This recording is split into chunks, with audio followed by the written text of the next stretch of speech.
ان کی مثال اس شخص کی سی ہے جس نے شب تاریک میں آگ جلائی، جب آگ نے اس کے ارد گرد کی چیزیں روشن کی تو اللہ نے ان لوگوں کی روشنی زائل کر دی اور ان کو اندھیروں میں چھوڑ دیا کہ کچھ نہیں دیکھتے۔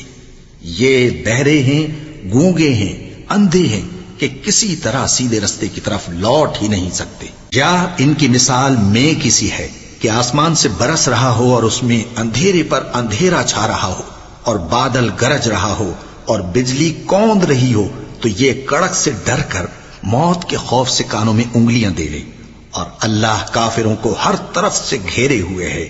قریب ہے کہ بجلی کی چمک ان کی آنکھوں کی بصارت کو اچک لے جائے۔ جب بجلی چمکتی اور ان پر روشنی ڈالتی ہے تو اس میں چل پڑتے ہیں، اور جب اندھیرا ہو جاتا ہے تو کھڑے کے کھڑے رہ جاتی ہیں۔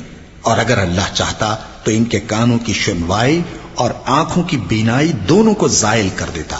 بلا شبہ اللہ ہر چیز پر قادر ہے۔